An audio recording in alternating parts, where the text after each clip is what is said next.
name is Cheryl, and I am interested in starting a compost pile for my kitchen scraps. I was just wondering what materials I would need and how easy that would be to maintain.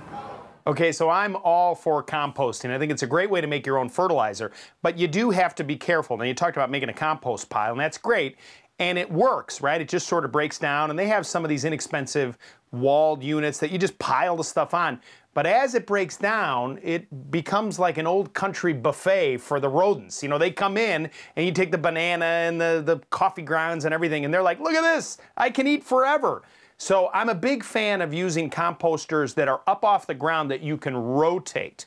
There are several different brands out there. One in particular is by a company called Lifetime. It has a frame, you open it up, you put your stuff in there, and then you can rotate it, but it's sort of sealed, so the rodents can't get in it. And then after about 30 days, maybe 45 days, you can take that mix and add it to your garden to create this all-natural fertilizer that you made yourself.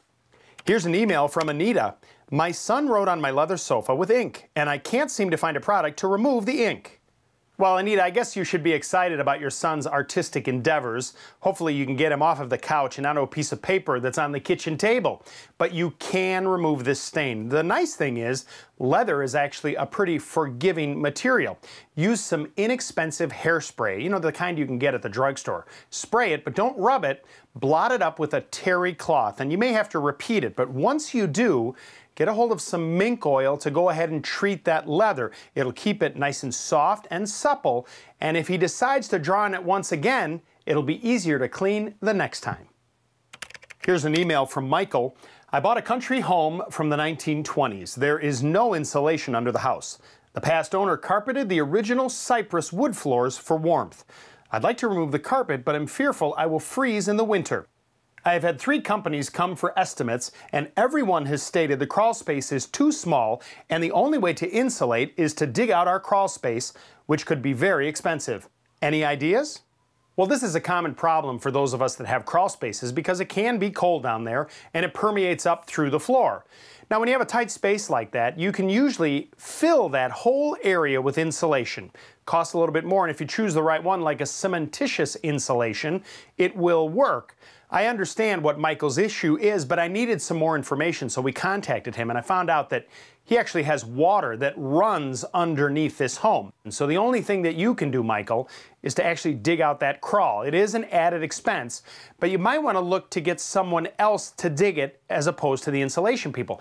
Let's say a landscape contractor, where their labor costs might be a little bit more reduced. In the matter of a few days, they can dig it out, get you about 2 to 3 feet of depth. Then the insulation guys can come in and spray some type of foam on the back side of the floor. That'll help warm it up, and it'll also give you the ability to expose those cypress floors so you can enjoy them. Here's an email from Kathy. I like the subject header. It says, "Hi, I have baseboard heating and it is stained and getting rusty. Can I paint these or do they have to be replaced?" Well, Kathy, hi, right back at you. Of course you can paint those. I'm assuming that it's metal baseboard that you have, and yeah, you can get a rust around the edges. You know, the metal kind of folds over, and that constant heating and cooling from the metal fin tube can cause a little bit of rust. Now, those covers come off. Take a little steel brush, remove any loose paint and any rust that's built up, you know, any texture that's on there. Go ahead and wipe that away. Use a metal primer and a metal paint. I'm assuming white, and once you do that, it'll hold up just fine. You'll probably never have to paint it again, and they'll look brand new.